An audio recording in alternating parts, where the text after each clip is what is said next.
Today, I'm chatting about kind of a hot topic that's been buzzing, I would say, in the online world recently. Substack for your small business blog. Should you jump on the Substack bandwagon, or is it better to kind of stick with what you got going on?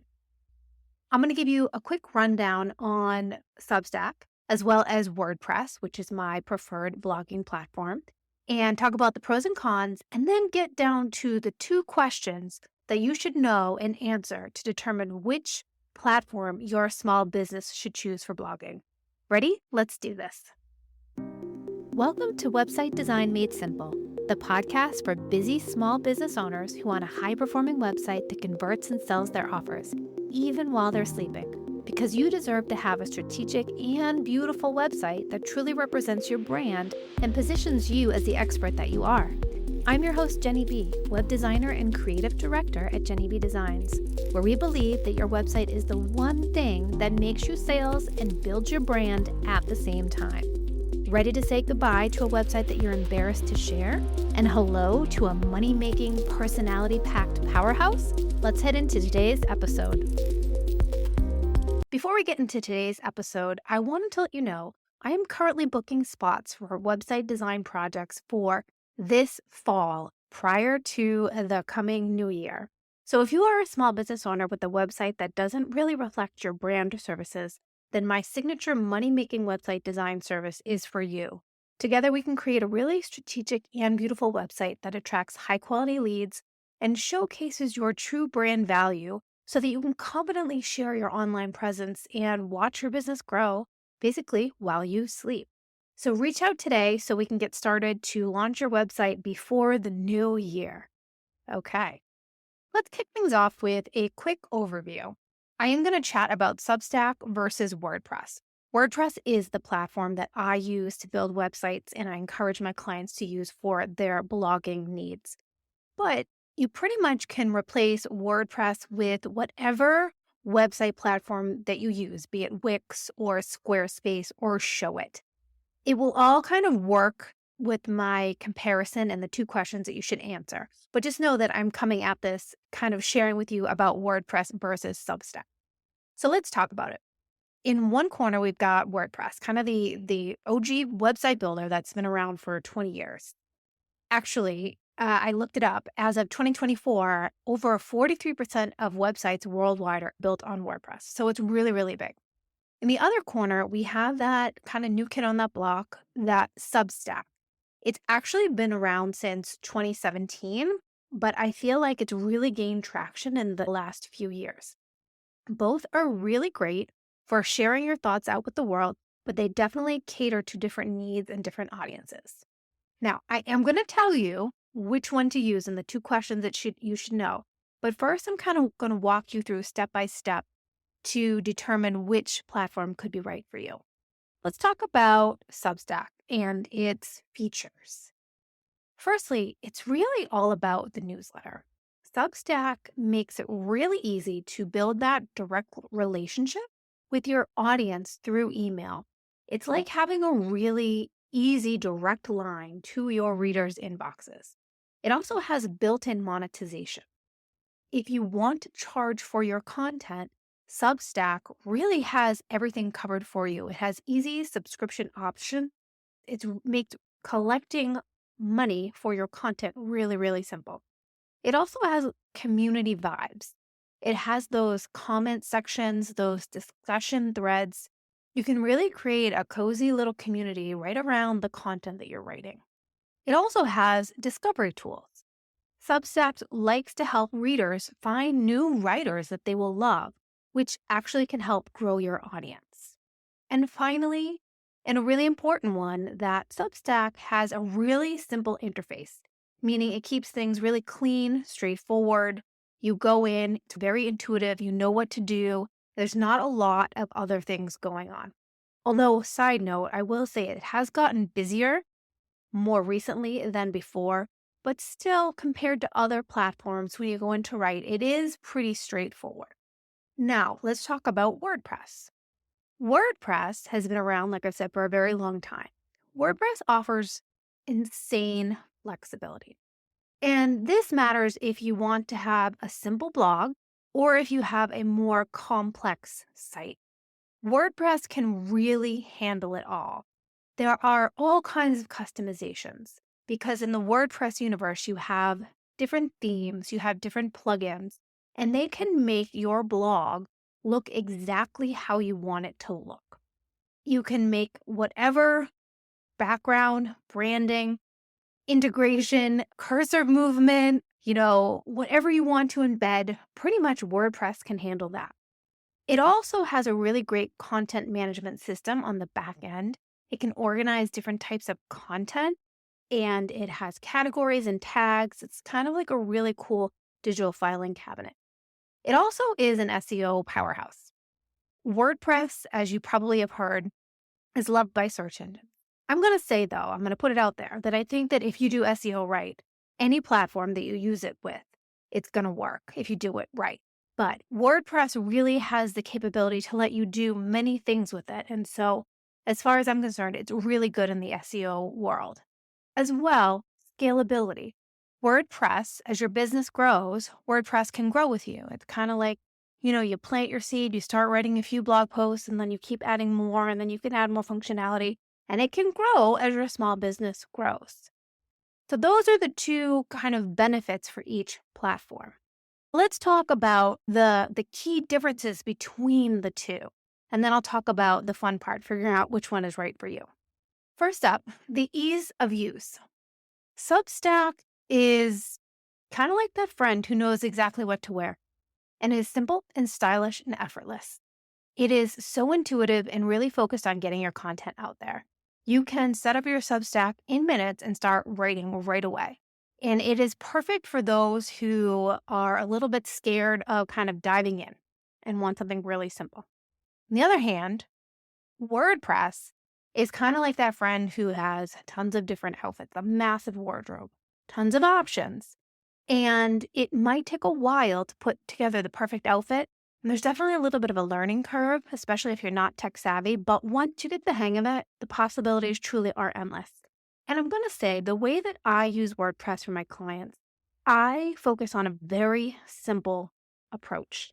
And I make sure that the blog that we build in WordPress for you has everything that you need, but nothing that you don't need.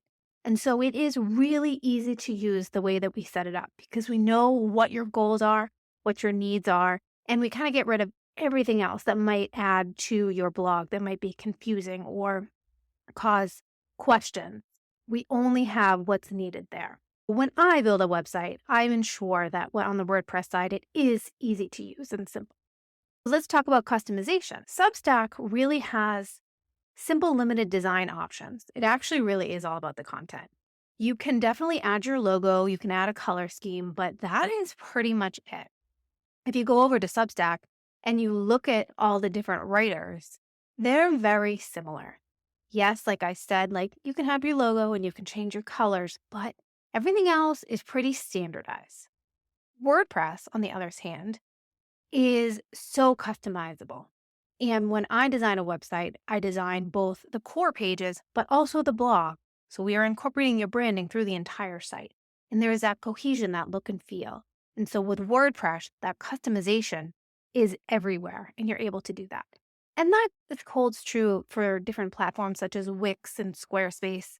Your blog is an extension of your website, and it matches the look and feel of your website versus Substack, which is a separate entity. And SEO, what I talked about, the Substack offers basic SEO options, but WordPress has so many robust tools and plugins and add-ins and check-ins and things that you can do just to make it found so much more easily online. Now, audience building, like creating that community is where things get a little bit interesting. Substack is all about that email list. You want to make sure that it's easy for you to grow your newsletter subscribers. You want to make sure that people can join your Substack and that they're getting your writing every single week. WordPress, it's a little bit different. There are tools that you can integrate. And I, of course, always encourage my clients to have an email marketing, like a newsletter list that we can integrate into their website so that you can send out your blog posts and newsletters to the people who want to hear from you. But it's a little bit more work to set up. It's not natively in the platform. but you do have more flexibility in how you engage with your audience, and you do have the choice of your email marketing platform that you engage with. With Substack, you are using their platform to send out that newsletter. But with WordPress or with any other website builder, you're able to integrate an email marketing system that you like and use and know, like, and trust, like ConvertKit or like MailChimp or MailerLite, anything that you use.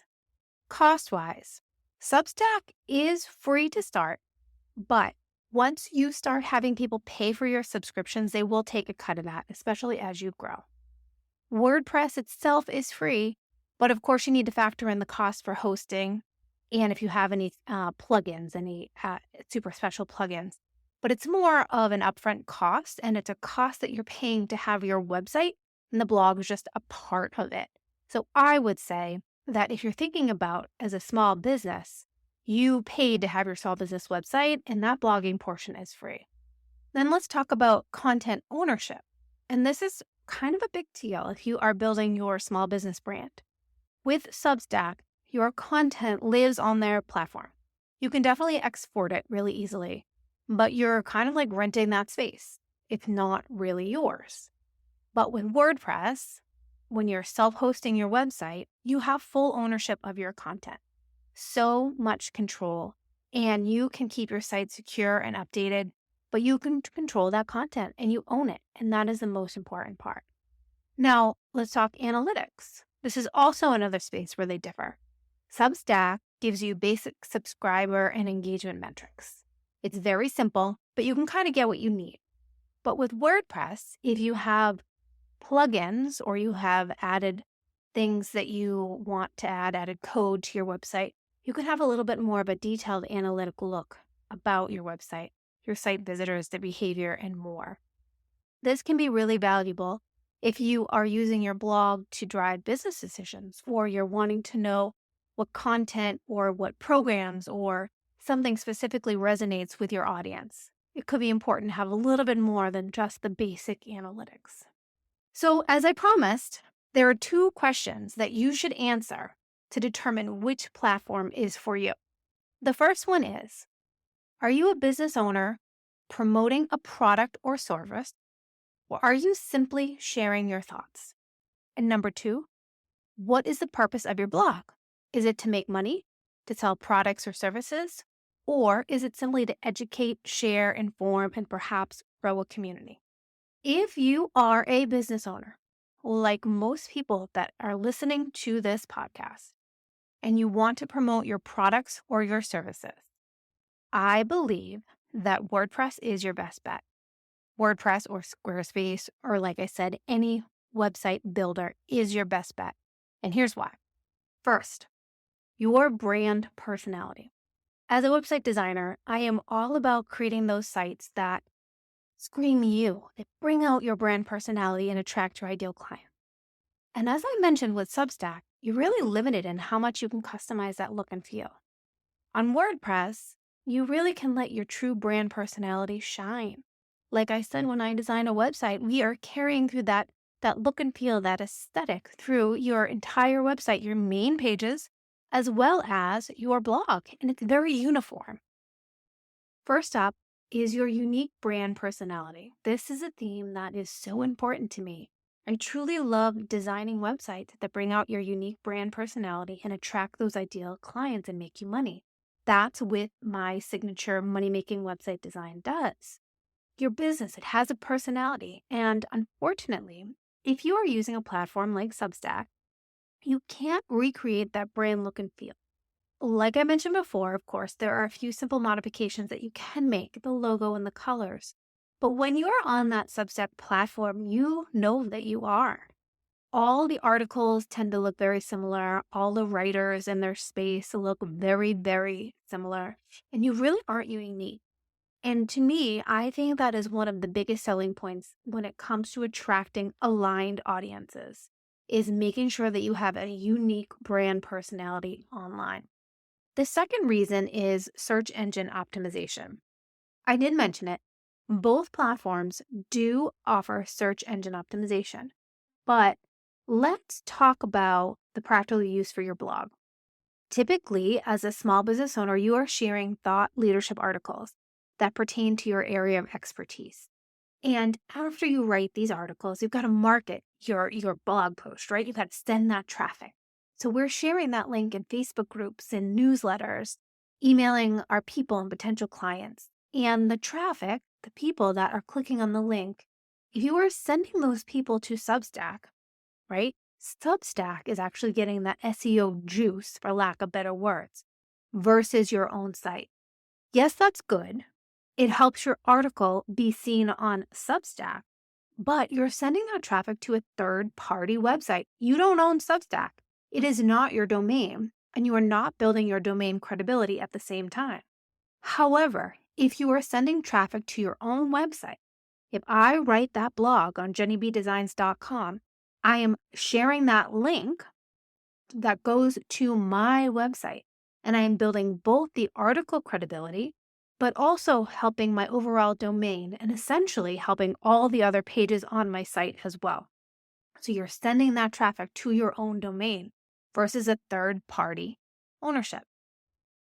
If you want to learn about what Google really likes and how to get Google to love your business, and of course, send you loads of traffic, you can go back to episode 13. I'll link it in the show notes. You can get an idea of what Google loves to see. But like I said, one of the goals is to send that traffic back to your website, not to a third-party domain. And finally, the biggest selling point is that you want that brand consistency everywhere you are, online and offline. And this goes back to point number 1, your brand personality. On your website, on your social media feeds, and anything that you show up as your brand, when you are sending a potential client to a platform such as Substack to read a blog post, then they click and they get redirected to your website to learn more about your offers, that journey is really disjointed and it can be confusing for potential customers. They're going from one place to another. You want that consistency and brand recognition.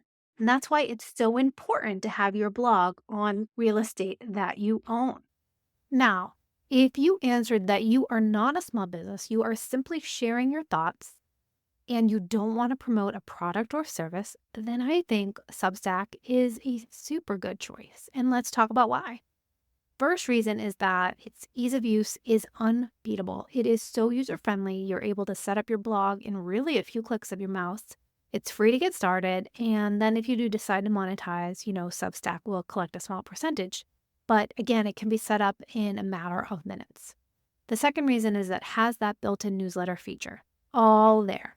So it's amazing for someone wanting to get their message out, but not wanting to set up a new piece of software. It's kind of like an all-in-one. And again, it's really easy to use and implement. And the third reason is that it has those communities like I talked about. It helps writers foster those deeper connections with their readers. Your subscribers can comment on posts, engage in discussions, and interact with both you as the writer and their fellow readers. You can easily moderate. You can host Q&As, and it has that deep sense of community that you could be looking for. That would be why you would choose Substack. Now, I've given you the 2 questions to answer to determine which one would work for you. Let's talk about a few use cases that I've seen out there that I think are great to showcase. The first one is a fellow business owner that I actually collaborate with. It's Emily Aborn. She is a content copywriter. She writes website copy for my website design clients. And she also has a podcast called Content with Character that pertains to her online business, where she sells her content writing services. Now, she also has a side project where she's doing 104 experiments this year and is sharing them in her writing. She obviously is a writer. She loves writing, and this is a passion side project for her, and it doesn't pertain to her business. This is an excellent example of a great use case for Substack. She does have a business, but this writing pertains to something that is personal, more of a passion side project. And so she's able to have a great place to go to write and to be able to email people who want to follow along. The second person that I want to talk about is my friend Jacqueline Fish of the Intuitive Writing School. She helps business owners really stand out with their writing. And actually, last year, she stopped blogging on her own blog for her business that was promoting her business services and started over on Substack. She was there for a year, and then she made the move back to WordPress after being over there for a year. And she determined that this was the best move for her business. You can actually read her thoughts. I'm going to link her blog post there. But she mentions a lot of the things that I also shared about. So it's nice to kind of follow her journey because she has done this. And if you are a small business owner, you can really relate to what she probably is sharing with you. The final case study is for a food blogger that I follow, Jen Eats Good. She has a food blog with some really awesome healthy recipes, which I love following. And when you own a blog out in the world, the only way to really monetize it is through affiliate links, but mostly it's through ads. And in order to have the ads appear on your website, you need to have a decent amount of traffic heading to your site. That's the number one way to really monetize, and to also have brand deals, but to have the advertisement on your blog. The other way to monetize is to charge for your content. Now, Jen Eats Good is a great example of making money with her content, and she is using Substack to do this. Instead of having ads on her actual website, she has a subscription model to her Substack newsletter. You can receive free issues occasionally like I do, or you can sign up for her premium membership, which includes more than just like a few recipes here and there, but she has the groceries, the Q&A, a lot of other community features. And by doing this, she's allowed to make money on her content in a very easy way. So I think she's a really great use case for going to use Substack for your blog. And that pretty much wraps up my list of WordPress versus Substack, the two questions that you need to answer, and some use cases to talk about. The bottom line is, whichever you choose, be it Substack or WordPress or Squarespace or Wix, it needs to work for you. It needs to be easy for you to share your awesome content and connect with your audience in a way that feels true to you. Like I said, if you are a small business owner, you want to have a really comprehensive online presence, showcase your brand, and have ultimate control over your site, your content, then WordPress is probably your best bet. But if you are a writer focused on just building an audience around your content and you kind of want that simple all-in-one solution for publishing and newsletters, Substack could be perfect for you. Remember, your blog really is your online home. It's a place where you should feel comfortable letting your personality shine through and where your audience really loves to hang out with you. If you are feeling stuck or want some personalized advice, please definitely reach out. I'm always here to help you and share ways to make your website work harder for you. And, if you decide to do that WordPress route and you don't have anything set up, then reach out. That's what we do best here at Jenny B Designs. Thank you for tuning in to another episode of Website Design Made Simple. If you found this helpful, please don't forget to subscribe and leave a review. It really, really makes a huge difference. And I do have that send me a message in the bottom show notes there if you want to ask anything. I would love to hear from you. So click that little button, send me a message, and I will get back to you. And until next time, I'll talk to you later. And that wraps up another episode of Website Design Made Simple. I hope you found the insights shared in this episode valuable and takes you one step closer to creating a website that attracts more of your ideal clients and builds your brand. If you enjoyed this episode, please take a minute to leave a review on Apple Podcasts or a rating on Spotify. Your review will help us reach more small business owners like you who are ready to make more money with their website. Thank you so much for listening, and I'll see you in the next episode.